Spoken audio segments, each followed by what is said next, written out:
Muy buenas tardes. Vamos a dar inicio a nuestro último encuentro sincrónico del curso Proyecto de Grado, cuyo código es 2020-87715, que es el curso que se oferta para los nuevos programas de Ingeniería Electrónica e Ingeniería de Telecomunicaciones. Miremos la agenda. Voy a compartir la presentación que he preparado para esta tarde. Es una medio recopilación del componente práctico que nos deja con un sabor agridulce, porque ya estamos en las puertas de obtener el título de ingenieros y empieza uno a encontrar situaciones complejas. En esto sí hay que dejarlo bastante claro por el bien de ustedes, más que el mío. Nosotros en lo que busca este proyecto es retarlos a ustedes a que presenten, o este curso a que presenten ustedes un proyecto para resolver un problema cualquiera que se pueda resolver con ingeniería electrónica o con ingeniería de telecomunicación o con las dos. En la guía no tuvimos en cuenta esos errores nuestros que vamos corrigiendo en la medida que se ofertan estos cursos, se actualizan, cada oferta de estos tipos de cursos se actualiza cada año. Entonces, encontramos que en la guía no tuvimos en cuenta otras alternativas, no solamente electrónica pura o telecomunicaciones puro, el diseño de una red o el diseño de un prototipo en la electrónica, sino que también debemos de haber tenido temas propios como diseño de apps o como el diseño o soluciones a temas de ciberseguridad o soluciones a la integración de vigilancia en educación o bueno, todos estos ambientes específicos, pero que se dieron y que presentaron los proyectos y fueron tenidos en cuenta. No quería decir que porque no estaban en la guía, no, al contrario, desde el principio dijimos que las guías no nos limitan de cierta manera. ¿Qué es lo que me preocupa? Que más del 50% de los proyectos no tuvieron en cuenta la fase de la implementación. O equivocadamente tomaron el tema de que si yo simulaba con Walkie, por decir algo, o simulaba con Proteus, o simulaba con cualquier simulador, pues nos iba, ya era la implementación, no. La parte de simulación lo que nos ayuda a nosotros en el desarrollo de cualquier proyecto es no irnos a equivocar cuando tengamos que hacer adquisición de los materiales que requerimos. Por eso la simulación, en algunos casos, se mete en el diseño mismo, pero en el componente práctico nuestro lo pusimos como la actividad 1 dentro de las dos actividades que teníamos, que son las que se están mostrando aquí en, el, en, el, en esta diapositiva. Entonces teníamos una actividad 1 que era el diseño, una actividad 2 que es la implementación. En el diseño, el 90% de lo que hasta ahora realizamos, faltan alrededor de 7 grupos de trabajo colaborativo de terminar de calificar, el 90% han hecho su diseño. Ese 10% fundamentalmente eh, cometemos el error que siempre cometemos cuando queremos diseñar una solución, corremos primero a ver los corotos, o sea, yo hablo de corotos cuando estamos hablando de los dispositivos que requerimos y después sí nos sentamos a ver qué es lo que necesitamos hacer. Entonces ahí específicamente este 10% está en el tema de telecomunicaciones, en aquellos estudiantes que planearon una solución para hallar conectividad a una vereda X. Entonces ellos empezaron montando los radioenlaces, montando pensando en todo lo que tiene que ver con el despliegue de la fibra óptica, pero no partieron del hecho cierto y real, que es la demanda. ¿Cuál es mi demanda? Con base en la demanda, yo diseño la fibra, toda la red de acceso en fibra óptica, si vamos a utilizar tecnología GPON o si vamos a utilizar dispositivos de reenvío a nivel de microondas, es cómo va a ser esa ubicación de esos o esos emplazamientos para poder redistribuir la señal en diferentes partes de una vereda o en diferentes partes de un municipio. Es decir, que si no tenemos ese primer elemento, pues es muy difícil nosotros concentrarnos en tener un buen diseño, ¿no? Porque simplemente estamos pensando en que con tal radio llevo el enlace, pero cuando uno pregunta, bueno, ¿y cuánto me garantiza este enlace de radio? Un gigabyte, 500 megabytes, 750 megabytes. ¿Cuántos son los usuarios? ¿Cuál va a ser lo que estamos partiendo de hecho de reconocer en ellos cuál es su demanda real? Voy a traer un poquitico a tiempos pretéritos, cuando se hacían los diseños de las redes telefónicas. Entonces uno llegaba a un municipio, por las solicitudes que había, empezaba uno a hacer una cosa que llamábamos diagrama de pollitos, y con base en eso sabemos cuántos eran los usuarios, cómo iba a estar la red, la planta externa se llamaba, se sigue llamando, pero lamentablemente ha ido saliéndose del argot de la ingeniería de telecomunicaciones, pues la red de acceso, y se planificaba esa red de acceso, y a partir de ahí se planificaba también cuántos eran el equipamiento de la central telefónica para garantizar esa cobertura. Y con eso teníamos ya el plano físico real por donde íbamos a introducir la tubería, dónde íbamos a colocar la postería, qué tipo de cables íbamos a tener, la distribución. Entonces, eso es lo que conocemos hoy como el BOM, que es el costeo de materiales de un servicio de telecomunicaciones. Eso mismo lo debemos nosotros hacer en electrónica. Hacemos nuestro diseño a mano alzada, hacemos nuestro plano, que lamentablemente hay muy pocos planos, muchos fueron a la inteligencia artificial trata de hacer un plano, pero con una cantidad de errores en las conexiones y cosas de estas, y no utilizaron ejemplo del Proteus para hacer el plano eléctrico. No es que alguien me dijo, no es que ese dispositivo no está. Hay muchas formas de mostrar un dispositivo en el plano. Uno necesita un plano eléctrico real.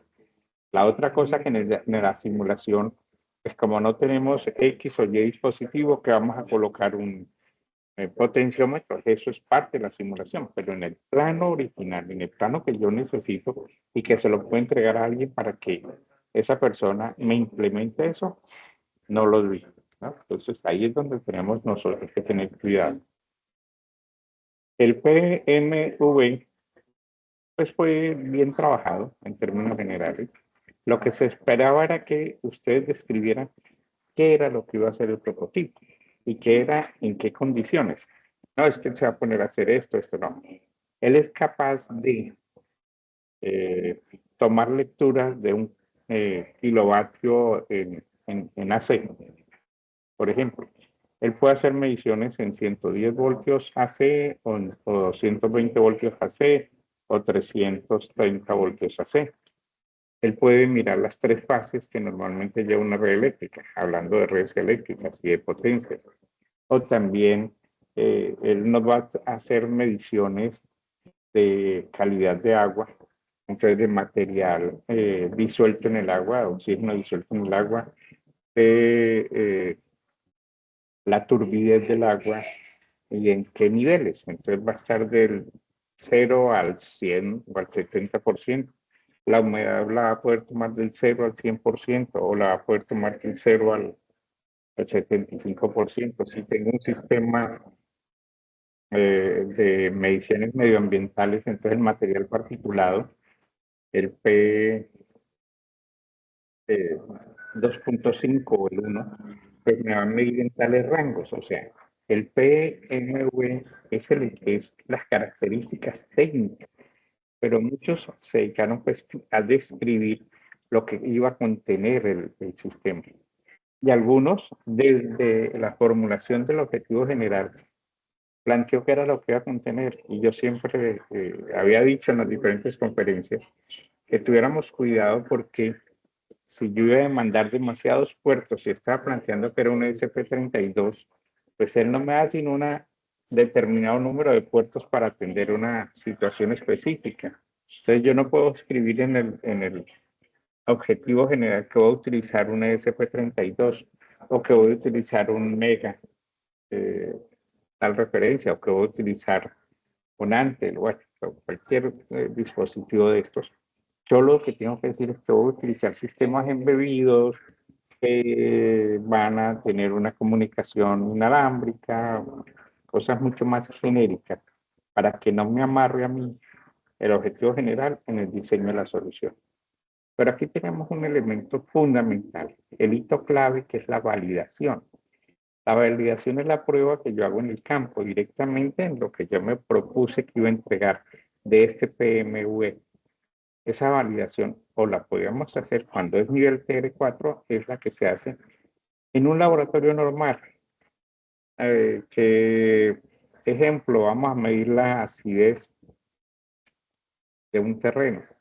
Pues obviamente yo estoy en un laboratorio donde hay dispositivos de medición y mido ese terreno, mido, por decir algo, quiero medir la acidez de un pedazo de tierra, de un kilo de tierra, pues utilizo el medidor del laboratorio y después pongo el medidor que yo he diseñado y hago comparaciones, veo que cuánto está de distancia un valor del otro, cuál es mi error, que ese error yo puedo sacar con muchas pruebas, obtener un elemento de ajuste para ese error.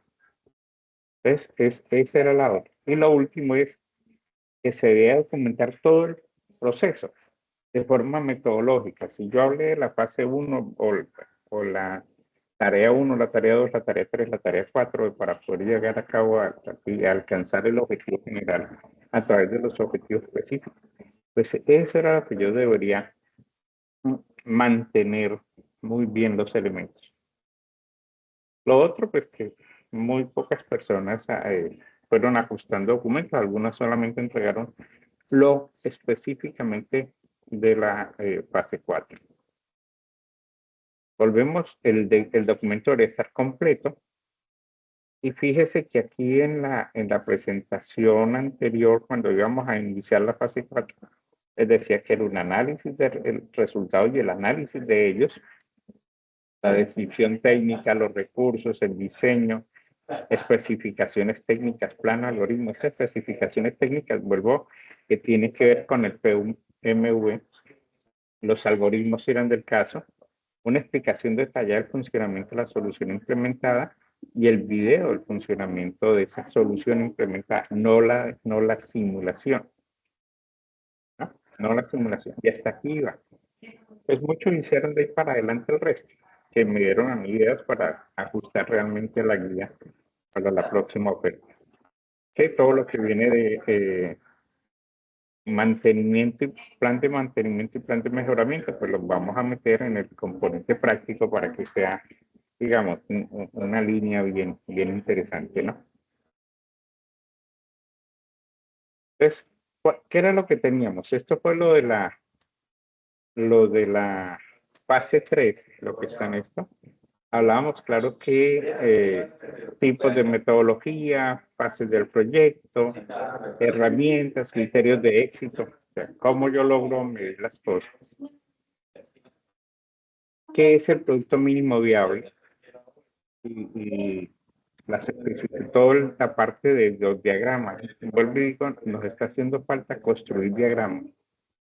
Así sea mano alzada, es construir diagramas. A mí me gusta muchísimo el caso de Proteus, cuando son prototipos electrónicos, cuando son prototipos en telecomunicaciones, pues lo más interesante en las telecomunicaciones, si es un enlace de radio, pues tener el plano geográfico por donde va a estar el enlace de radio, con sus coordenadas, con sus alturas, con todos los datos que se necesitan para ello, ¿no?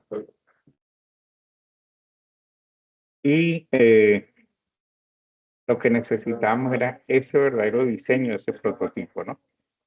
Después de ese producto, tener todo el tema funcional a través de la simulación y por último, pues integrar los requisitos básicos. ¿Para qué? Pues para alcanzar el TR4, que como sabemos es un nivel de maduración tecnológica que es de la idea a la validación. Entonces, nosotros, ¿qué es lo que hemos hecho? ¿Qué es lo que hicimos? Antes del componente práctico, hacer estos 3 pasos. El problema real, la justificación, los objetivos, los marcos contextuales o los marcos teórico, conceptual y contextual, y la metodología, el diseño del prototipo, el diseño que es el diseño en papel y el cronograma. Ahora, ¿hacia dónde vamos? Nosotros teníamos en la fase 4 la parte de simulación, que era esta tarea o esta actividad 1, y la parte 2, la implementación. Yo pienso que algunos no leyeron la guía completa y por eso les faltó la parte de implementación, ¿no? Ambas tenían las mismas fechas porque no había forma de tareas parciales. Entonces, lo que hemos dicho en ese momento es que la electrónica tenía componentes, diseño, algoritmos, simulación y video de simulación.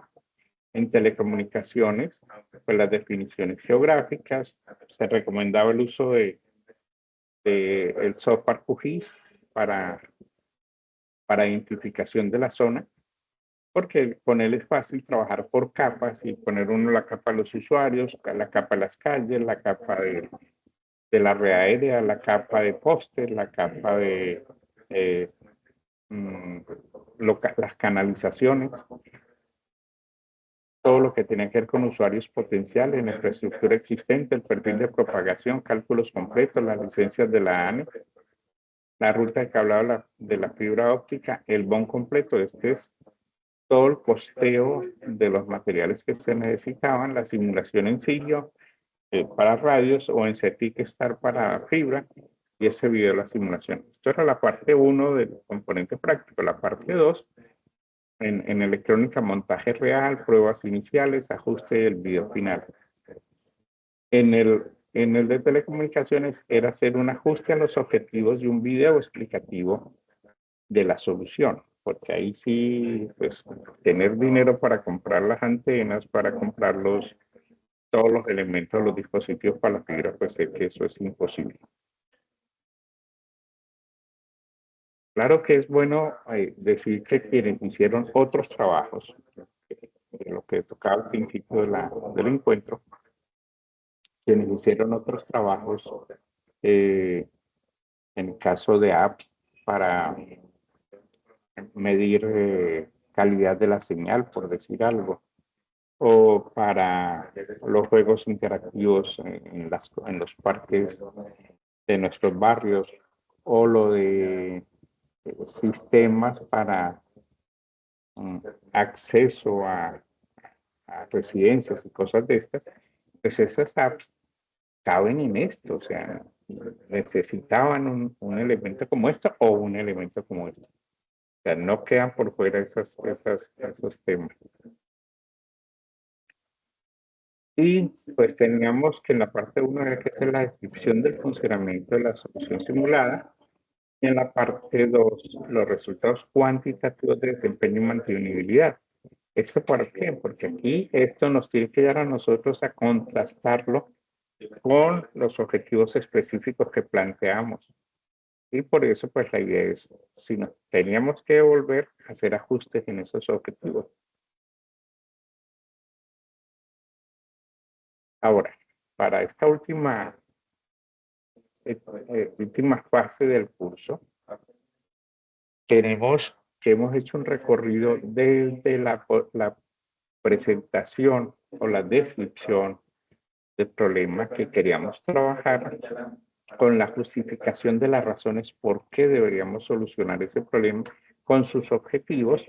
Pasamos ya al desarrollo metodológico, desde conseguir en qué marcos teóricos nos íbamos a desenvolver. Pues trabajos muy buenos, donde iban a controlar temperaturas, entonces mostraron, en lugar de ponerse a escribir una tecnología, hicieron todo un proceso de hacer uso para control de la temperatura a través de un PID, por ejemplo, de cómo ese PID a través de un microcontrolador, un microprocesador, se puede lograr irse ajustando a todos estos elementos. Pues todo eso, esa parte metodológica de procesos, de procedimientos, lo desarrollaron ustedes en la fase, una parte en la fase 2, otra en la fase 3, y el componente práctico como tal. Ahora, ¿qué tenemos que hacer? Pues un informe a través de un artículo científico de lo que hicimos. No escoger y transcribir o compilar el documento que han construido. Es ir a lo fundamental de lo que hicieron. ¿Cuál fue la solución que hicieron para el problema tal? Entonces, existe en la guía, hay un anexo adicional de un formato de cómo sería ese artículo, basado fundamentalmente en un documento de la universidad para la postulación en los paperweights que publica la universidad de todos estos trabajos. Fíjese que el artículo, pues, arrancamos de un formato que se llama IMRID. Entonces, ese formato lo que nos lleva a nosotros es tener claramente un título. Bueno, aquí esta primera parte de los autores, pues, quién es el autor, correo, si tiene Oxy, si tiene eh, lo de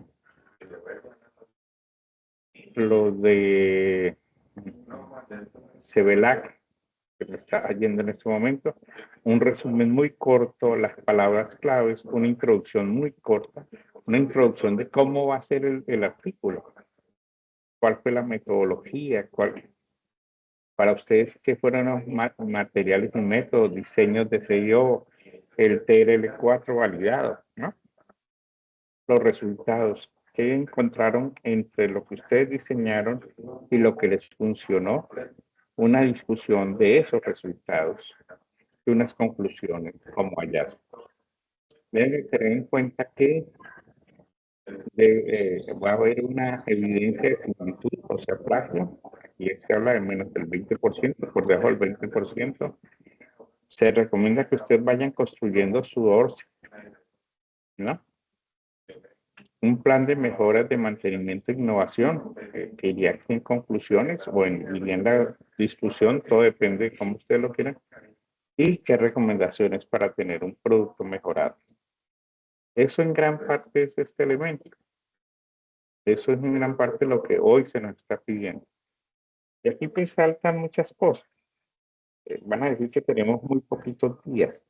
Lo que yo me quedo aterrado es que muchos de ustedes ya hicieron ese trabajo, ya lo entregaron.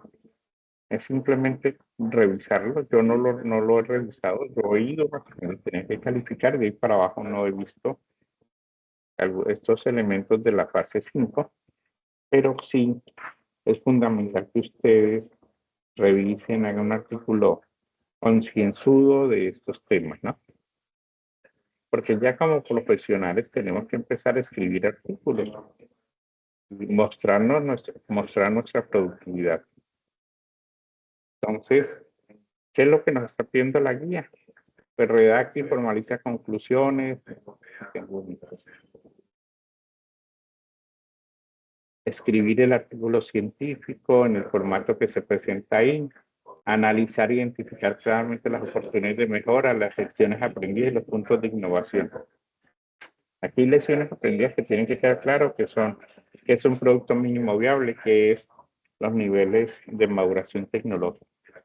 Es algo que nos debe quedar claro cuando nosotros ya en nuestra vida profesional se nos llame a desarrollar soluciones a través de un prototipado o a través de un entregable serio. ¿Cuáles son esos pasos que debemos de recorrer antes de el solo hecho de empezar a comprar cosas por comprar. Entonces, establecer el plan de mejora a corto y mediano plazo, establecer el plan de mantenimiento. Recordemos los tipos de mantenimiento: predictivo, preventivo y correctivo. ¿No? Correctivo es cuando falla sin haber tenido en cuenta nada. Predictivo es lo que nos dice el fabricante normalmente. Este dispositivo a los 10.000 switcheos que se le haga va a fallar. ¿No? Y el preventivo es un plan que uno traza durante un espacio de tiempo en el cual dice uno: hoy reviso eso, mañana reviso eso, pasó mañana.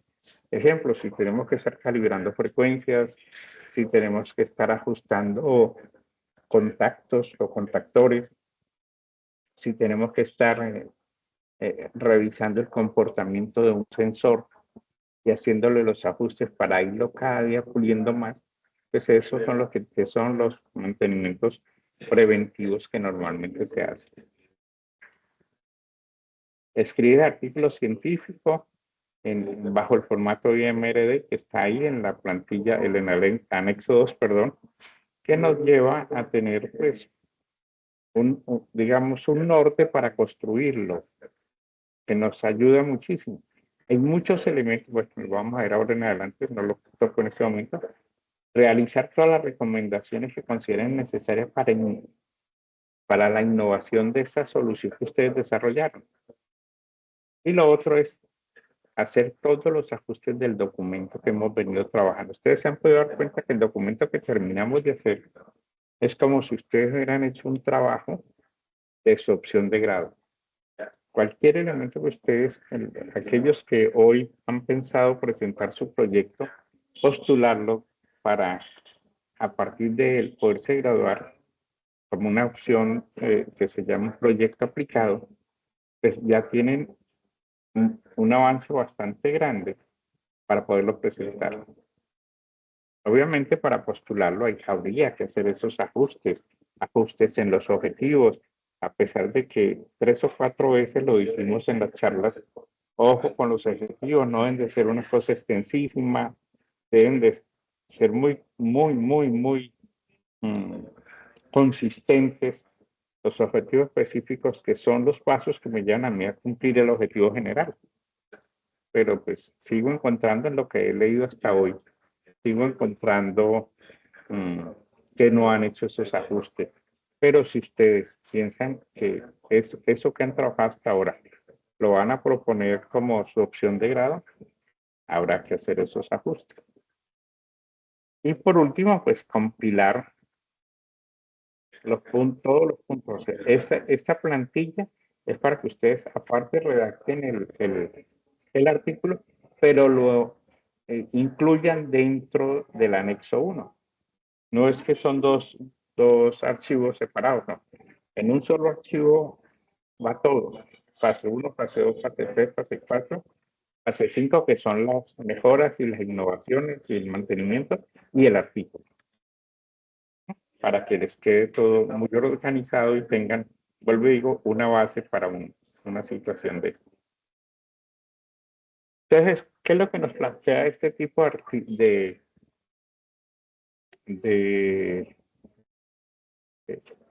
para construir, perdón, el artículo? Lo primero que se nos pide es tener un título claro, conciso y específico. Normalmente los gringos exigen no exceder de 15 palabras. Un título de más de 15 palabras es el artículo puesto en el título, ¿no? Pueden incluir subtítulos si quieren tener una mayor precisión. No es recomendable. Hay que evitar siglas. Muchas veces colocamos siglas que para el lector termina enredándolo. Las siglas es mejor colocar todo el término, paréntesis, metemos la sigla, para que de ahí en adelante pues ya simplemente usemos siglas. O hacemos una parte en el mismo documento diciendo las siglas del texto son estas. No hay que no hay que hacer una jerga técnica encontrado más que todo en las sustentaciones, donde tenemos dificultades en explicar algo y lo decimos cometiendo pues un fallo frente a la ingeniería. La jerga técnica debe ser muy concreta cuando la necesitemos y las abreviaturas son innecesarias en el título, ¿no? Hablando de los autores, bueno, el autor, porque aquí es uno por cada trabajo, nombre completo, la afiliación, bueno, estudiante, el programa tal y el correo electrónico. Si tiene el ORCID, pues es bueno que lo vayan teniendo.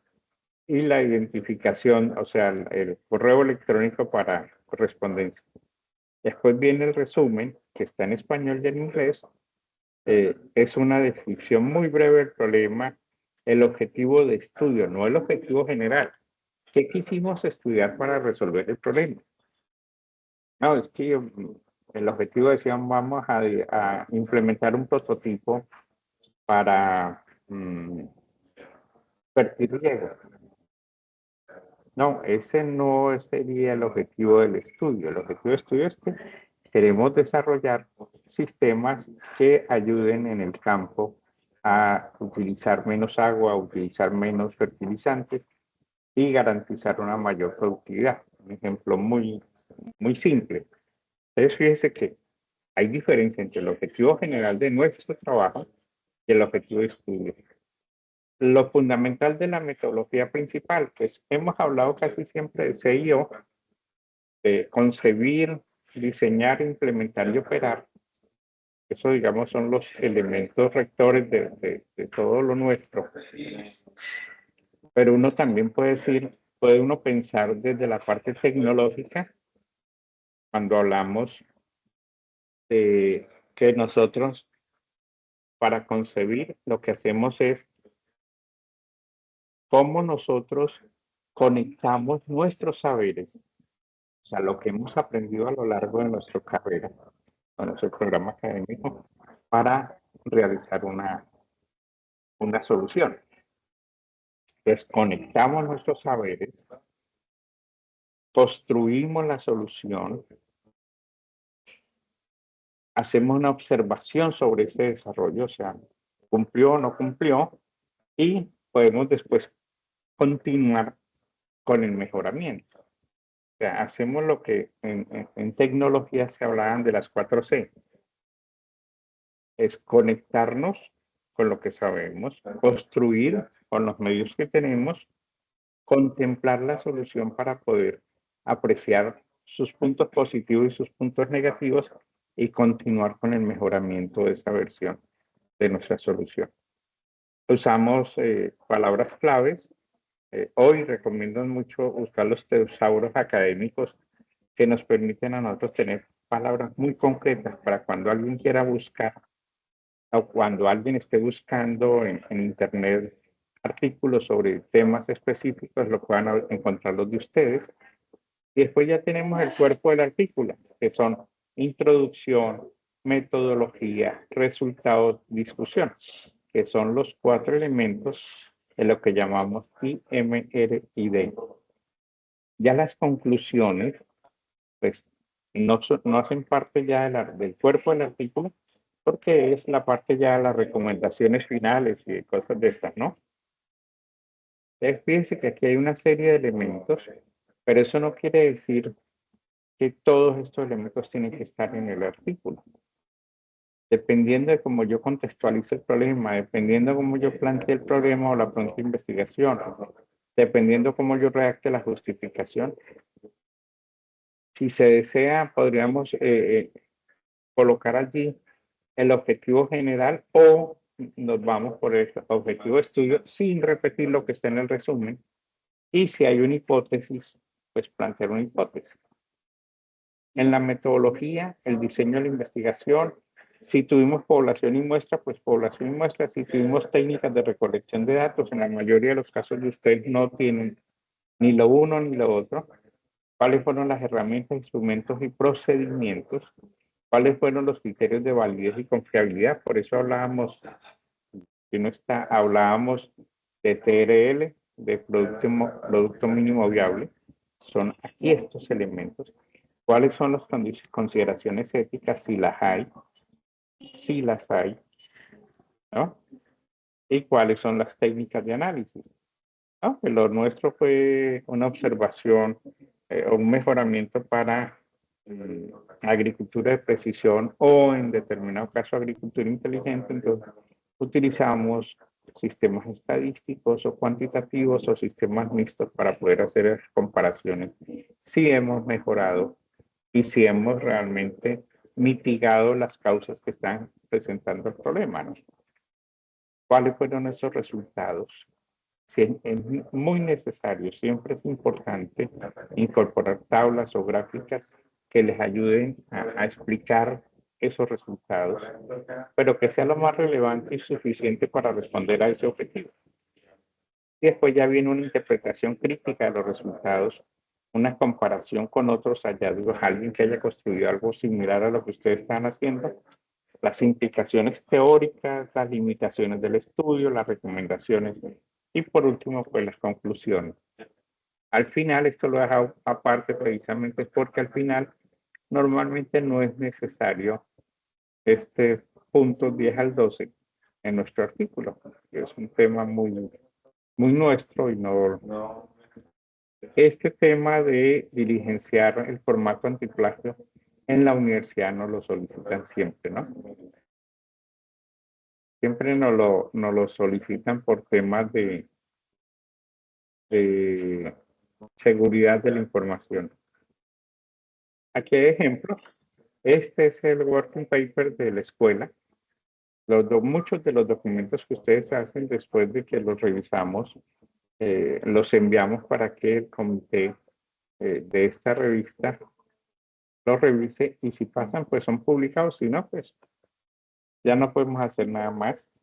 Aquí hay ejemplos de publicaciones recientes. Esto es una publicación del año pasado de nuestro semillero. Son publicaciones ya hace algunos años de unos trabajos que hicimos para un módulo específico y se publicaron en revistas pues, internacionales, ¿no? Preguntas. ¿Alguien llegó?